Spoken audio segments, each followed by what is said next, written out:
자, 이번 강의는 44강입니다. whether하고 if에 대해서 알아보겠습니다.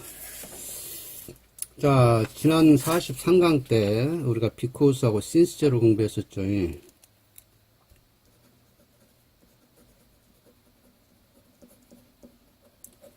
근데 제가 깜빡 for에 대해서 설명을 안 해드렸더라고.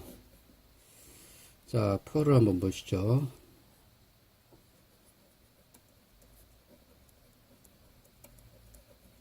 아침이다. 왜? Birds are singing. 새들이 지저귀고 있는 걸 봐라. 새들이 지저귀고 있으니까. 왜냐하면 새들이 지저귀고 있으니까. 자, 이것은 여러 방향으로는 해석을 할 수가 없겠죠. 새들이 지저귀고 있으니까 아침이다. 그러면 새들이 지저귀지 않으면 아침이 아닙니까? 말이 안 되죠. 그래서 for가 나오면 절대 이 방향으로만 해석이 됩니다. 이쪽 방향으로는 절대 해석이 안 돼요. for는. 자, 비교 한번 해보실까요? I love her because she is wise. 나는 그녀를 사랑한다. 왜냐하면 그녀는 현명하니까. 이렇게 해석이 가능하죠. 자, 그녀가 현명하기 때문에 나는 그녀를 사랑한다. 이렇게도 해석이 다 가능하죠. 양쪽 방향으로 다 해석을 해도 자연스럽죠. 근데 for는 아침이다. 새들이 지저귀는 거 보니까 이건 가능하죠. 근데 새들이 지저귀는 걸 본 게 아침이다는 안 되죠. 그래서 for하고 because가 그런 차이입니다. 무슨 말인지 이해가시죠?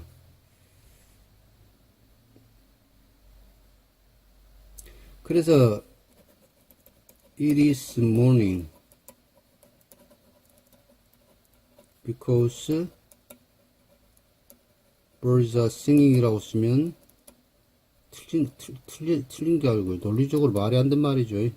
아니, 말이 안 되는 말인데 문법상으로 틀리다 맞다 이전에 새들이 지저귀니까 아침이다.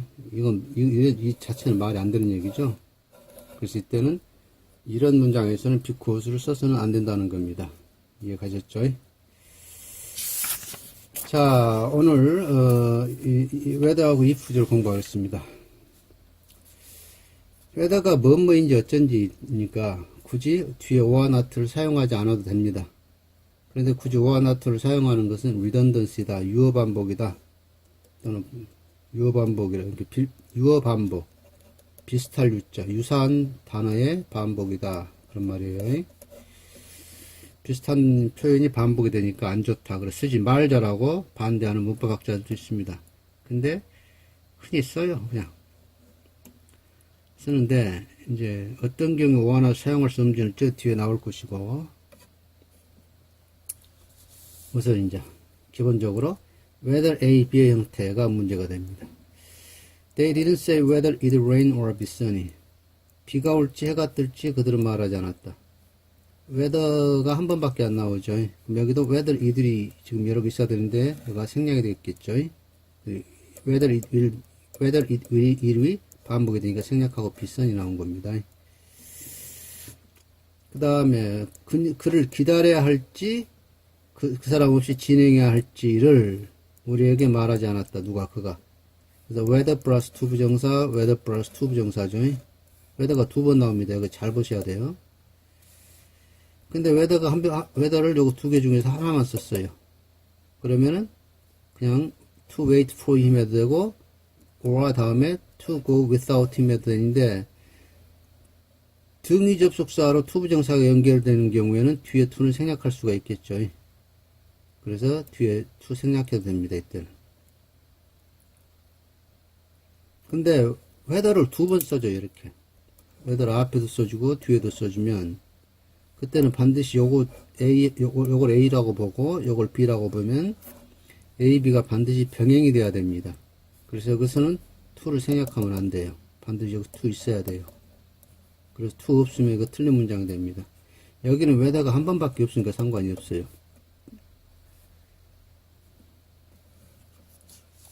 그래서 whether A or whether B에서 A와 B는 뭐가 이루어져야 된다? 병행이 이루어져야 된다. 그 다음에 이제 whether 대신에 if를 대신할 수 있다라고도 흔히 얘기하죠. 아무 생각 없이 문법책에서도 마찬가지고 선생님도 마찬가지고 뭐 학원 선생님이나 무슨 뭐 저기 학교 선생님이나 뭐 서울의 유명한 그 토익 토플 학원에서조차도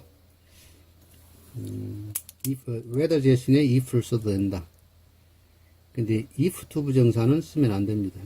요거까지도 if to 부정사를 여기서 whether to wait인데 여기서 if to whether to wait에 이렇게 나가는데 여기 whether 대신에 if를 써도 된다라고 말하는 선생님이 과연 계실지 안 계실지는 모르겠지만 이것까지도 whether 대신에 if가 가능하다라고 설명한 선생님 같으면 진짜 자격이 없는 선생님이고요. if to 부정사는 절대 불가합니다. 지금 정리를 한번 해봅시다. 이것은 지금 정리를 좀 해야 될 부분 같아요.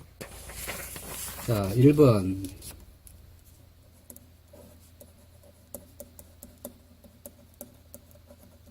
if 플러스 to 부정사는 안 되죠. 자, 하나 나왔습니다. 그 다음에 whether 계속 볼까요? I don't know whether to see my doctor today. 내가 오늘 내 진찰을 받아야 할지 어쩔지 모르겠다. whether 플러스 to 부정사는 가능하지만 if to는 불가능하다.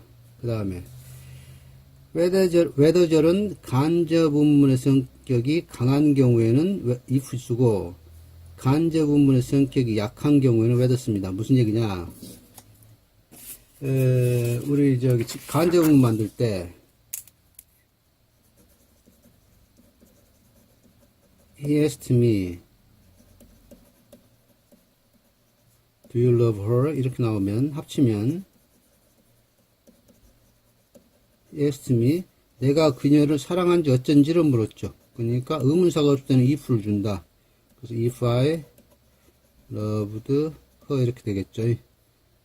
그래서 내가 그녀를 사랑한지 어쩐지를 그가 나에게 물었죠. 근데 이제 그 책에서 나왔던 선생님들이 뭐라 그래요? 여기서 뭐, if 대신에 뭐 쓸 수 있다? whether 쓸 수 있다라고 또 얘기합니다. 그렇지가 않습니다.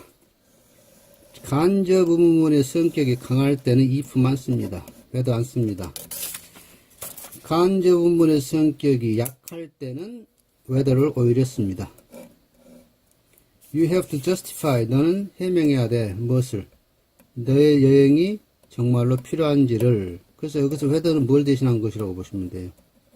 that을 대신한 것이라고 보면 됩니다. 여기다 that 집어넣어도 말이 돼요.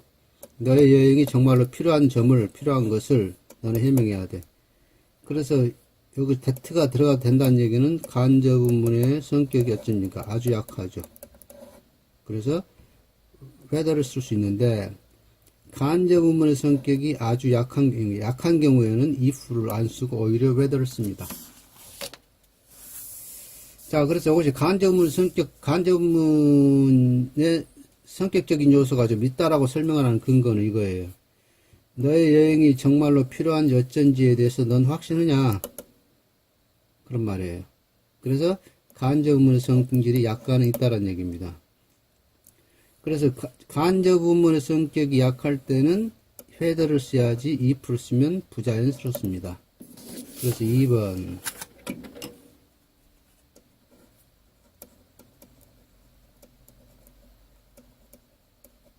간접 의문의 성격이 약한 경우에는 if 써서는 안 되겠죠. if 써서는 안 됩니다. 그 다음에 3번. whether절은 주어가 될 수 있지만 if절은 주어가 될 수 없습니다. whether she likes the present. 그녀가 그 선물을 좋아할지 어쩔지는 나에게 분명치 않다. 그래서 요거 대신에 if절을 주면 안 돼요. 단 if절이 가주어 이트를 갖고 뒤로 진주로 빠져 있으면 가능합니다. 물론 whether절은 두 개 다 맞고요. whether절은 주절이 될 수 있고 가주 갖출 수 있고 진주 뒤로 빠져도 돼요. 그래서 3번 또 하나 나오네요. 자, if절은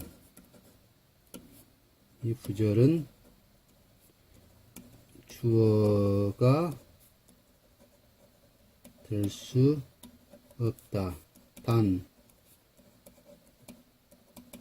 가주어 진주어 형태는 어떻다? 가능하다. 그죠? 그 다음에 if절은 또 주격보호가 될 수 없습니다. 주어도 될 수 없고 주격보호도 될 수 없고, 나의 주된 나의 큰 문제는, 지금의 나의 큰 문제는 내가 또 한 번의 대출을 ask for 요청하다, 신청해야 할지 어쩔지이다. 그래서 주어 동사 보호가 됐죠. 여기 주어 동사 보호. 근데 여기서 이 whether 대신에 if절이 쓰면 안 됩니다. if절은 주격보호는 불가하다. 그리고 4번 if절을 못 쓰는 경우만 생각하시면 간단해요. 이번 강의는 if절은 주격보호를 어떠다 불가하다. 그 다음에 if절은 전치사의 목적으로 쓸 수 없습니다. It all depends on, 그 모두는 어디에 달렸다? 그들이 우리를 지원해 줄지 어쩔지에 달려있다. whether절은 전치사의 목적절이 되는데 if절은 이 whether 대신 if 넣어서 이렇게 쓰면 안 된다는 얘기예요. if절은 전치사의 목적절이 될 수 없다. 5번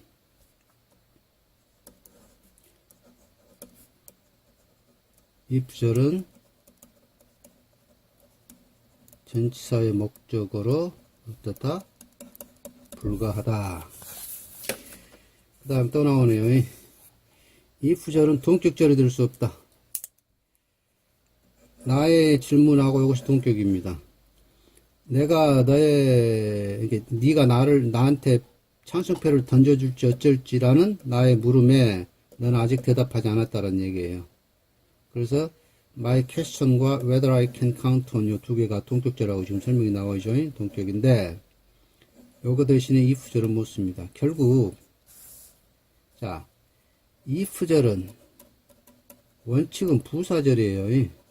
근데 어쩌다 보니까 이게 목적절로는 사용이 됐습니다. 이 목적절로 사용이 됐다는 얘기는 여기서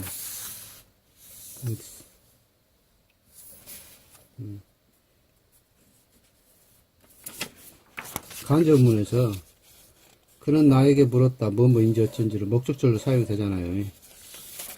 근데 목적절로는 사용이 되는데 주절이나 보호절로는 사용이 안 된다는 얘기예요. 조금 정리가 되시죠? 동격절은 명사절입니다.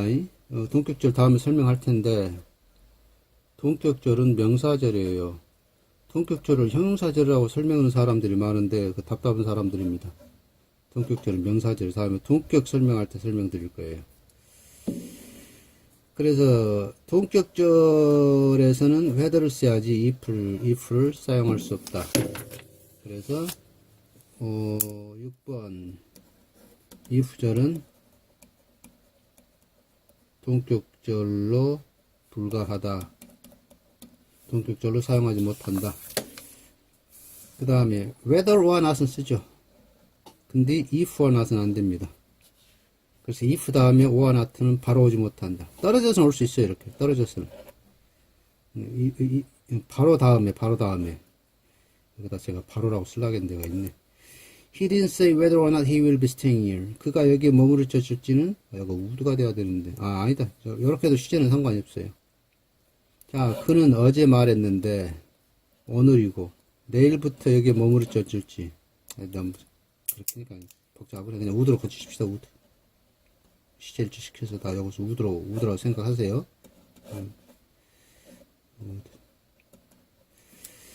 그가 여기에 머무를지 어쩔지에 대해서는 그가 말하지 않았다. 뭐인지 아닌지 whether or not은 가능하고 whether 다음에 or not 뒤로 빼도 되죠. if 다음에 여기 대신에 if 써서 뒤로 써도 됩니다. 자, 그러면 이 문장에도 이제 문제가 되죠. 요것이 간접문의 우순이 간접문의 성격이 강합니까 안 강합니까? 그가 나한테 물은 건 아니죠. 말 안 했죠. 그죠? 그래서 이렇게 쓸 수 있겠죠. He didn't say that he would be staying. 그가 여기에 계속 머무를지 어쩔지를 말하지 않았죠. 그 말이나 여기에 머무를지 어쩔지에 대해서 뭐인지 어쩐에 대해서 말하지 않았죠. 즉 이것은 간접문의 성격이 어쩝니까? 강합니까? 약합니까? 간접물 성격이 약하죠. 약하면 if 쓴다, whether 쓴다? whether가 훨씬 좋다는 얘기예요. if는 약간 어색한 문장이 됩니다. 아무튼 그러다 치고, 자 여기서 whether 대신 if 썼죠. 그럼 whether와 not 대신에 if와 not은 쓸 수 있다 없다? 안 된다는 얘기입니다. 그래서 6번 하나 둘 7번 if와 not은 사용할 수 없다.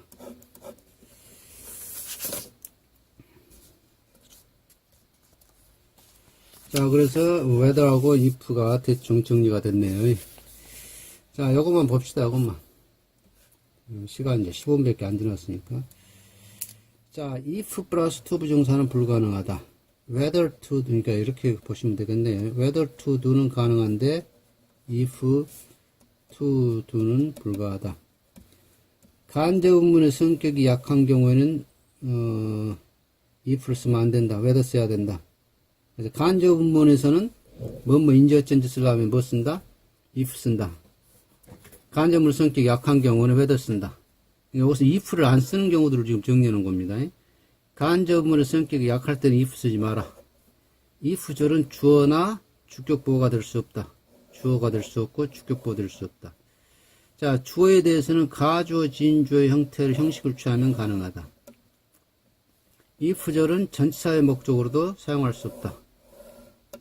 또 if절은 동격절로도 불가하다. 그 다음에 if와 not 바로 붙여서 쓰는 건 안 된다. 그래서 요거 조심하셔야 됩니다. 근데 이제 2번 같은 경우에는 간접문의 성격이 약하다, 강하다.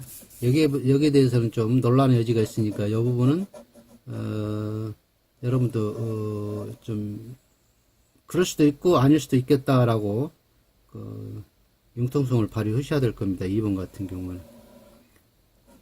이 부분은 아주 명확하게 지금 이론이 정립됐다고 좀 거창한데, 명확하게 이론이 안 서 있고, 여러 영어부 학자들마다 주장이 조금씩 다르고, 그래서 if를 사용할 수 없는 경우, 그러니까 whether 대신에 if를 대용할 수 없는 경우를 이걸 잘 보셔야 돼요. 자, 이로써 오늘 44강 강의 마치고요. 다음 시간에는 45강은 but나 except 뭐뭇을 제외한, 그죠? 또는 but that, except that, 뭐 save that, 또 이런 것들. 제외에 대한 거, 제외에 대한 전치사, 접속사 이 부분에 대해서 공부를 할 텐데, 이제 지금 앞으로가 아니고 이제 일반 문법적으로 설명하는 일종의 문법적인 틀 안의 설명은 이제 거의 다 한 것 같아요. 그러니까 이제 어떤 분들은 문법적인 기본 용법도 설명 안 해주고 문법이 그렇게 형성이 된 원리나 예외적인 것만 설명을 해서 어렵다고 하시는 분들이 계신데, 자, 글쎄 저는 지금 이 강의를 유튜브를 보시는 대상을 이 고등학교, 소위 고등학교 2, 3학년, 그 다음에 대학생, 그 다음에 취준생들, 그 다음에 뭐 이 정도, 또 공무원 시험 준비하니까 저 취준생들을 대상으로 삼았거든요. 이제 또 이제 그 중에 일부 번역 프리랜서가 되시고자 하는 사람들 한테도 좀 또 제 대상으로 삼았는데 어렵다 그래요.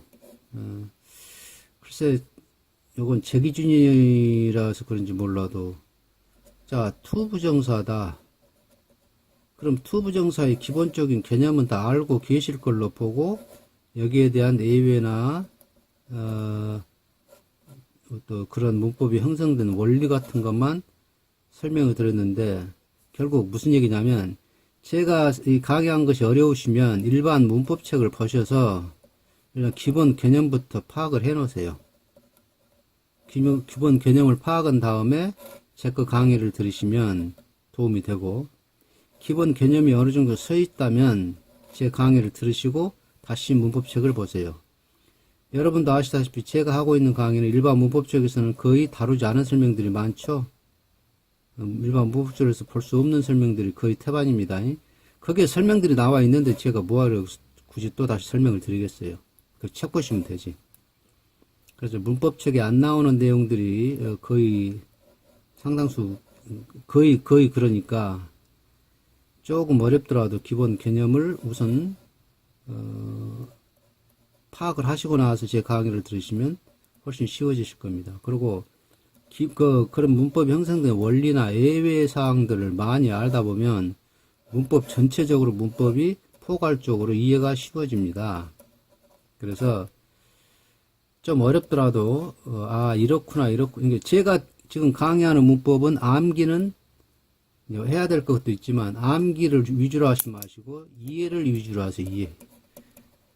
제가 지금 설명드리는 내용들은 암기하려고 그러지 마시고 흐름이 이렇구나 또는 과정이 이렇구나라는 그것을 이해만 하시면 됩니다. 이해. 지금 방금 했던 if를 사용해서는 안 되는 경우 우리가 독해할 때는 이거 상관없잖아요. 그죠? 영작할 때 필요한 거지. 한글을 영어로 번역할 때 그걸 조심하면 되는 거지. 우리가 영어를 한글로 해석할 때는 if를 썼는지 whether를 썼는지 우리가 신경 안 쓰고 그냥 해석하잖아요. 근데 이제 이런 걸 공부를 하다 보면 이 자리에 이 사람이 왜 if를 썼을까? whether가 더 어울릴 텐데 라는 의심이 문득문득 드는 문장들이 있어요. 그래서 그런 문장을 보고 그런 의심이 문득문득 들면 이제 그때는 여러분이 이제 영어에 대한 감각이 많이 상상되어 있다고 보시면 됩니다. 자, 그래서 다음 강의는 45강 but except 또는 여러 가지 예외절에 대해서 공부하겠습니다. 자, 44강 이걸로 마칩니다.